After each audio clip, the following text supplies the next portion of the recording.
ডিভিসিতে চাকরির নাম করে টাকা নেওয়ার অভিযোগ, কাজ করিয়েও মজুরি না দিয়ে উধাও ব্যক্তি, পান্ডুয়ায় চাঞ্চল্য।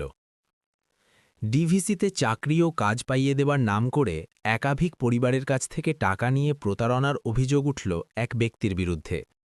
পাশাপাশি খাল পরিষ্কারের কাজ করিয়েও মজুরি না দেবার অভিযোগে হুগলির পান্ডুয়া এলাকায় ব্যাপক চাঞ্চল্য ছড়িয়েছে। ঘটনায় থানায় লিখিত অভিযোগ দায়ের করেছেন স্থানীয় বাসিন্দারা। স্থানীয় সূত্রে জানা গিয়েছে, পান্ডুয়া ব্লকের শিমলাগড় ভিটাসিন গ্রাম পঞ্চায়েতের তালবোনা কলোনিতে কয়েক সপ্তাহ আগে রসময় পাইক নামে এক ব্যক্তি আসেন। তিনি নিজেকে ডিভিসির অফিসার বলে পরিচয় দেন। অভিযোগ, তিনি জানান ডিভিসিতে সুপারভাইজার পদে নিয়োগ হবে এবং চাকরি পেতে মাথাপিছু ১৩,৬৬০ টাকা জমা দিতে হবে। তার কথায় বিশ্বাস করে ৪ থেকে ৫টি পরিবার টাকা দেন। শুধু চাকরির প্রতিশ্রুতি নয়, ডিভিসি খাল পরিষ্কারের কাজের জন্য প্রতিদিন ৬০০ টাকা মজুরির আশ্বাসও দেন তিনি। সেই মতো ১৮-১৯টি পরিবার কাজ শুরু করে। স্থানীয়দের দাবি, প্রায় ৫ কিলোমিটার খাল পরিষ্কার করা হয় এবং ১০-১২ দিন কাজ করেন শ্রমিকরা। কিন্তু কাজ শেষের পর মজুরি চাইতে গেলে অভিযুক্ত নানা অজুহাত দিতে থাকেন। পরে তার মোবাইল ফোন বন্ধ হয়ে যায় এবং তিনি উধাও হয়ে যান। গ্রামবাসীদের আরও অভিযোগ, কাজ চলাকালীন কয়েকজন শ্রমিক আহত হলে ওই ব্যক্তি নিজেই চিকিৎসার নামে ইনজেকশন ও ওষুধ দেন।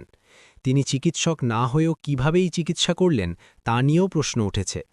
পরে বাসিন্দারা ডিভিসি কর্তৃপক্ষের সঙ্গে যোগাযোগ করলে জানানো হয়, রসময় পাইক নামে কোনো অফিসার তাদের সংস্থায় নেই এবং ওই এলাকায় এমন কোনো কাজের অনুমোদনও দেওয়া হয়নি। এরপর প্রতারিত পরিবারগুলি পান্ডুয়া থানায় অভিযোগ দায়ের করেছে। ঘটনার তদন্ত শুরু করেছে। শিমলাগড় থেকে রোজের যাওয়া আসা করতাম, ঠিক আছে। স্টেশনে এসে এই পুলে এখানে নামাতাম, 10 টাকা করে আমরা ভাড়া নিতাম। এইটুকু আমাদের লাইনে খাটতাম। চম্পডাঙ্গা বলে চম্পডাঙ্গায় আসতাম, আর আমরা তালমোনা রামনগর যেতাম, ঠিক আছে। সেই হিসেবে একদিন এসে বললো আমি স্টেশন থেকে এখান থেকে যাওয়ার সময় গোড়া থেকে চেপে নিয়ে গেলাম। নিয়ে গিয়ে বললো যে আমার কিছু কাজের লোক দরকার, তাহলে আমি বর্ধমান থেকে নিয়ে আসবো। আমি তাহলে বর্ধমান না, এখানে যদি পান তাহলে এখানে ভালো, আমাদেরও কাজ হবে। ঠিক আছে, তাহলে চল। এই দুদিন পুলে এসে কথাবার্তা বললাম, বলে ঠিক আছে, কাল থেকে তাহলে সোমবার থেকে তারপরে এসে কাজ দিচ্ছে। বলছে ৬০০ টাকা করে মজুরি দেবো, পারবেন কাজ করো, অসুবিধে নেই, 1 বছরও কাজ হতে পারে। পানাটা সাফ করে দেন, পানা ফানা যা আছে নোংরা ফোংরা গাছপালা সাইডে সব আমরা কেটে কুটে সাফ করে। বলছে আজ দেবো, কাল দেবো।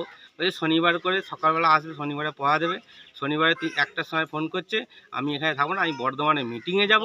মিটিংয়ে গিয়ে দুর্গাপুর মিটিংয়ে গিয়ে আমি তাহলে রবিবারে সকালবেলা আসবো, আপনাদের পেমেন্ট দিয়ে আছে। অফিসার চেক করতে আসে আমি আবার দেইপুরেও ছাড়তে গেছি, দেইপুরে বলছে কাজ হচ্ছে।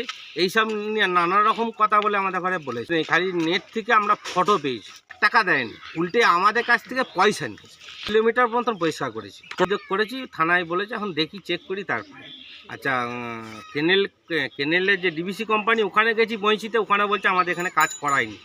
ঘটনা ঘটেছে। এবার ডিভিসি এই যে আমরা কাজটা করেছি 100 দিনের মতনই কাজটা আমরা করেছি। এবার টাইমলি বেশি গেছে, ঠিক আছে। বৈকাল 4, এই সকাল 9টা থেকে বৈকাল 4টে অবধি আমাদেরকে কাজ করেছে। 18-19টা লোকে কাজ করেছে। আমরা দিন আনা দিন খাই, হ্যাঁ। 18-19টা লোকে কাজ করে আমরা একটা টাকা পাইনি। সে আমাদেরকে ভাওতাবাজি করে, এমনকি আমাদের গ্রামের থেকেও 2-1 জনের থেকেও টাকা পয়সা নিয়ে চলে গেছে।